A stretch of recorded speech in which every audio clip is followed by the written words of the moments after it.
Watch this, it's 10-9 in the final game. The ball pops up, and Coach Sun says a regular flick here is a trap. In this lesson, I'll teach you the push flick technique. The push flick differs from a regular flick. The ball comes out heavier and floats a bit more, and you can more easily target your opponent's baseline. I consider it lower risk and more consistent than a standard flick. While it's not as fast or powerful, it's extremely practical in clutch moments. For example, at 10-9 in the deciding game, a full flick is too risky.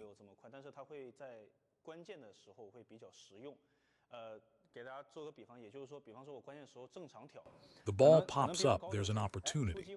But a regular flick has no friction, and if you add power to increase quality, there's real risk.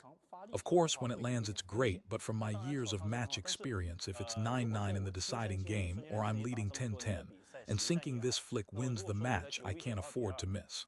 But I also can't play too soft. If I go for a full power flick, the risk is too high. If I just push short, I waste the opportunity.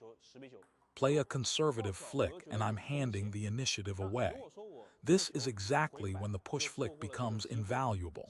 So where do you use it?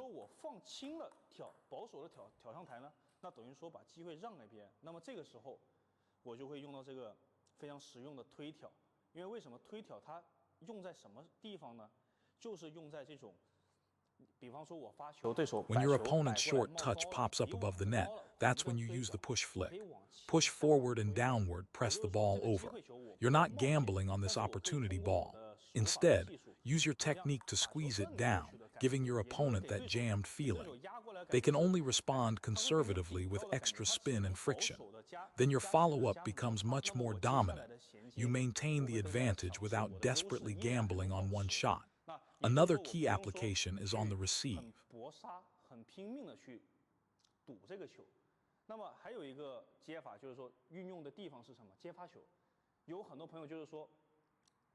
For example, against a hook serve with topspin, you can't push it short effectively, and a regular flick gives your opponent easy power to counterloop. This is perfect for the push flick. Topspin balls jump forward, not downward, so you use your body weight to redirect the energy forward and down. Your opponent wants you to lift it, but instead you reverse the direction, turning it into a heavy, sinking ball. That's the key difference.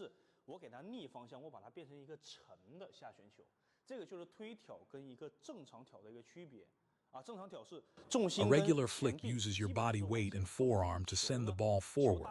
After bouncing, it rolls forward and upward. The push flick is the opposite. After bouncing, the ball dips downward. That's its greatest advantage. Your opponent can't attack aggressively and your risk drops significantly. Now for the technique.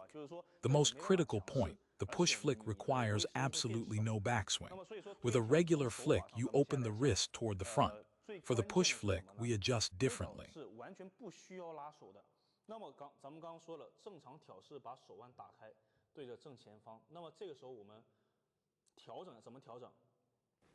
Raise your elbow slightly so the racket face points down toward the table. Feel like the racket is standing upright. Think about the word push. With a regular flick, the wrist opens outward. For the push flick, adjust to a door pushing feeling. Lock the wrist upright and keep it firm. A fixed wrist means much greater stability on short balls. A loose wrist increases your error rate. So when do you use the push flick? First, the ball must be sitting up high or it's a topspin short ball.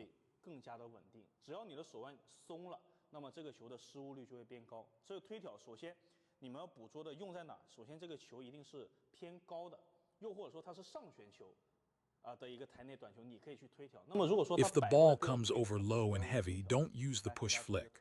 Let me demonstrate. See that door pushing feeling, the ball dives downward. When the opportunity comes at 9-9, I can't risk a full flick, so I push flick to the middle. Notice how the ball clearly drops. The ball heads downward after crossing. Watch closely. After it bounces, it doesn't jump up. Unlike a regular flick where the ball rolls forward and your opponent can borrow your power to attack, when you push downward, your opponent can only squeeze it open with a sidestep or scrape it back with the backhand. That lets me follow up aggressively. If your opponent has never faced a push flick and blindly attacks, Congratulations, it goes straight into the net. The ball looks harmless, but once it reaches the baseline, it's extremely threatening.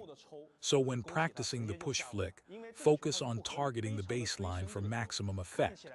Now let me emphasize what we covered about the racket angle.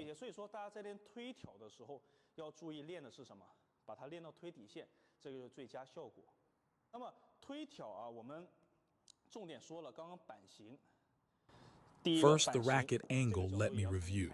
Tilt the racket head upward, pointing straight up. Cock the wrist up and lock it firm. Keep the fingers relaxed, then squeeze the handle at contact. Your body weight should not be planted dead. Use borrowed force. Strike the moment your foot arrives.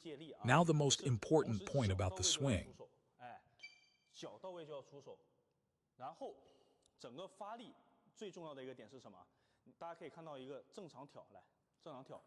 For the push flick, start with your center of gravity higher. It's an opportunity ball, so don't crouch. When you execute, press your weight downward, directing force toward the ground. The lower you drop at contact, the more downward force you generate and the heavier the ball becomes. Remember two key points. Adjust your racket angle and direct your center of gravity and force downward. Practice this until it's match ready.